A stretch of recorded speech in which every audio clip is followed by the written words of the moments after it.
Welcome to our Get Up exclusive. The offseason is here. The combine is underway, and the NFL crew we have today is in full effect. I got Orlovsky, I got Harry Douglas, I got Peter Schrager from Indianapolis at the combine. Let's play a game of Answer the Question. Orlovsky, the question is for you. What should the Dolphins do about Tua? Yeah, the Dolphins should trade Tua.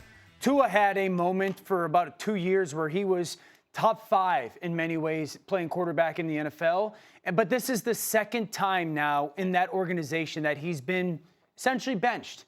I think that it's best for the Dolphins with where they are organizationally moving forward to start anew. I also think it's best for the player Tua to have a new start somewhere else and have the opportunity to once again prove that he's a starting quality quarterback in the NFL. I think you got to move on from him. Let me bring Schrager in before I get to Harry here, because what is the? I mean, there are major financial ramifications for this in Miami. We've seen Denver do it with Russell Wilson, right? Just bite the bullet, take the huge cap hit, and still wind up coming out of it successful. But as you were there in Indianapolis, what is the sense of the Dolphins and Tua and his future?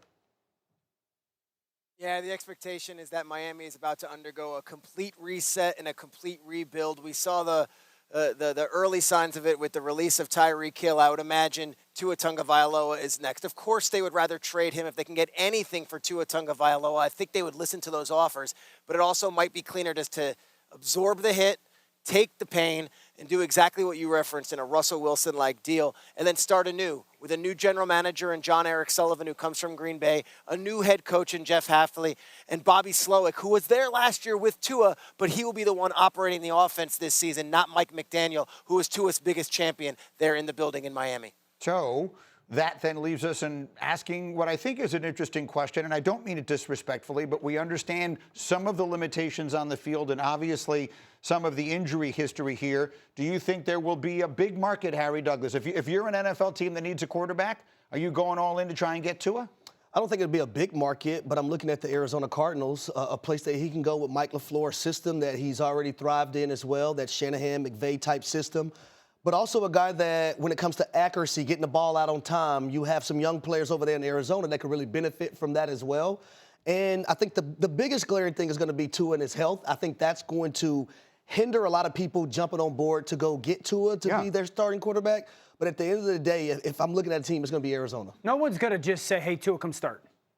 I think Tua's going to have to look at the Sam Darnold, the Daniel Jones kind of time frame and say, these guys took 2 or 3 years, back seats, maybe didn't play a ton, but waited for the opportunity or were ready for an opportunity to present themselves on a good football team where you just have to be that point guard type of facilitator, and then you rehabilitate your career. If that's the likeliest kind of avenue for Tua with the way it ended in Miami. Peter, let's talk about that side of it. You gave us the Miami side. Give me the Tua side. If, as expected, he winds up finding himself a free agent in the next, I don't know, whatever it is, few weeks, what do you think his future looks like?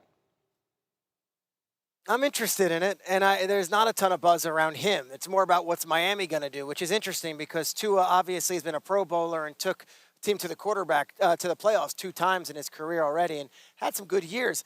Truth of the matter is, you look at Tua's long-term health, there's always been questions there. The hip he has not had issues with. That was what everyone was worried about out of college. It's been the head stuff and the concussion. So I don't know if Tua's number is going to be what he might have expected going into a free agency period. But he has a real opportunity here to rewrite his story, rewrite his narrative. And I look at some of the teams we've mentioned. Is Minnesota interested in bringing in a Tua just to see as a flyer? Is Arizona willing to consider Tua? Maybe you look at some of these other teams that might be wanting to challenge some of their other young quarterbacks. Fascinating player in this process whose name has not gotten a ton of buzz here down in Indianapolis. Okay, so that's one. Let's go to the next one here, Dan. What should the Atlanta Falcons be thinking about their starting quarterback situation this coming year? Now, call up their old offensive coordinator and see if they can trade for Mac Jones. Call the 49ers, call Kyle Shanahan and say, is Mac Jones available or is he absolutely not? Because if you look at this offense and the talent that they have, now Kevin Stefanski is a head coach, Tommy Rees is a play caller. Mac Jones is perfect for it. It's the perfect place for Mac Jones to go play. And I think Atlanta, if they acquire Mac Jones, gets the Mac Jones that we've seen in San Francisco. This guy that, for a stretch this past season was like, whoa, whoa, whoa. Do we have a quarterback controversy in our hands with the way that he's playing in comparison to what that Brock Purdy had done so far this year? I think the starting point for Atlanta is, can we acquire Mac Jones? So you are my resident Falcon and Falcons expert. What do you think of that idea? I don't hate it, because what needs to be unlocked is these weapons that they have. And it's sad to sit up here and say that we're multiple years within these guys being on a contract and they haven't had a playoff berth. They just needed They just needed one more win last year to be able to host a playoff game versus a team that they beat on Monday Night Football in Los Angeles Rams. Right. But you have a guy in Drake London who I think is really, really good and underrated. Bijan Robinson is the best running back in the league, in my opinion. And then you have Kyle Pitts, who you just franchise tag. Your quarterback also, in my opinion, has to play under center. When you have the best back in football, you understand the luxury that is to have as an offensive play caller when you're under center and teams now have to commit an eighth person to the box. Now you're one-on-one on the outside.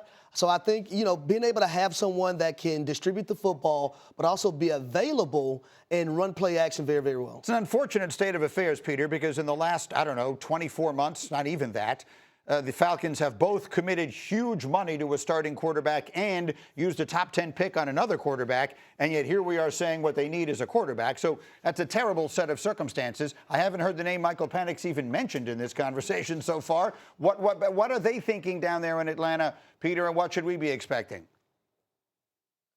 Greeny, this is why you're so good. Here we are living day to day, inch by inch, and you just put it in such a macro 20,000-foot angle that it really is absurd.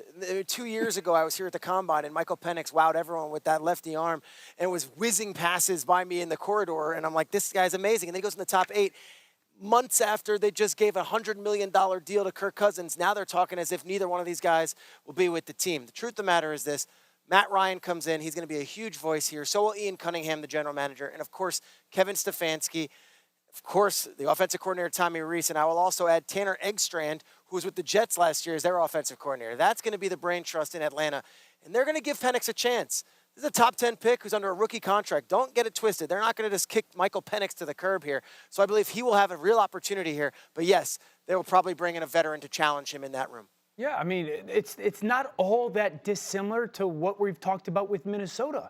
I understand that with the don't just get rid of that top 10 pick, but Michael Penix is coming off of an ACL tear. So when is he going to be healthy enough to play? And that's the biggest question. And play to a level that gives him a chance. And then also we've seen Michael have some really nice moments and have some moments that leave a lot to be desired. So if you're Kevin Stefanski, who's just coming from Cleveland, that had a ton of like, oh my gosh, what's going on at the quarterback spot, don't you want some just be able to put your head on the pillow at night and be like, all right, I don't got to worry about a quarterback, rather than this giant question mark that he just had for the last 4 years? I think you want some comfort at that spot.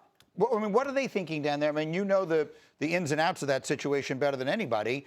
Penix is, for those who are not aware, is a player who had enormous injury questions coming in from college. He had knee surgeries, multiple in college. So this is it's not an anomaly. It is sort of a trend and a major concern with him in a way it might not be for another young player. Do you think they still view him as the future of their franchise? Well, they're definitely going to give him an opportunity, but it's about the rehab process and how quickly he can get back. I think the thing for Michael Penix Jr., what I didn't like what the previous staff did last season, you have to make guys get comfortable with being uncomfortable. That's what we've seen from Drake May and Caleb Williams. Those guys didn't play under center a ton in college, but they had offensive coordinators that demanded that they do it at the NFL level, and it made a big difference within their offensive systems. That's why we've seen Caleb thrive. That's why we've seen Drake May thrive. So Michael Penix Jr., it has to be getting comfortable with being uncomfortable. Peter, put a ribbon on it for us. What should we be thinking about Kirk Cousins?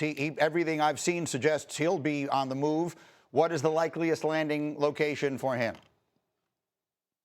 I don't think the Jets is an option, which has been named a lot in the New York media. Remember, he spurned the Jets a few years back and ended up signing a monster deal with Minnesota instead. I think there's still potentially some feelings over that one. I would look at his old team, the Minnesota Vikings, and something that Jason McCourty said on the show that I thought was really interesting earlier this week. At that number, he doesn't make sense for the Atlanta Falcons. But Kevin Stefanski and Kirk Cousins do have a relationship. If he does the circuit and visits a couple teams and decides, hey, at a lower number, maybe I would like to come back to Atlanta, think it's a pretty interesting option as well. But I do want to ask Greeny. It's been bothering me for 2 hours. Yes. What jersey is Dan Orlovsky wearing? Is that a Mike Modano jersey? What do you have? Who's the player? What do we got there? Number 8 on USA. Who is it? Obviously Team USA Hockey. This is not an actual player's jersey. This is a buddy of mine, Keith McCullough, who's a hockey guy, lives in town, started his own company, Hedgeye, I believe. So that's the name that's on his back. It's its company's name. He started in 2008. So not a player. It's certainly no Jack Hughes, but it's just a shout out to the men's and women's hockey teams, gold medal winners. Hockey, not hockey. Good contribution, right, Greeny? This is what I bring. It's what everybody was wondering. I've got a lot of texts like, whose jersey is this? Whose jersey is this? And I haven't responded. So The answer is, it's because the answer is, it falls so short of what everyone is hoping it would be. But outside of that, it is delightful. And these are the kinds of conversations, both serious and not so, that you can catch every single weekday morning, 8 a.m. Eastern. Get up on ESPN.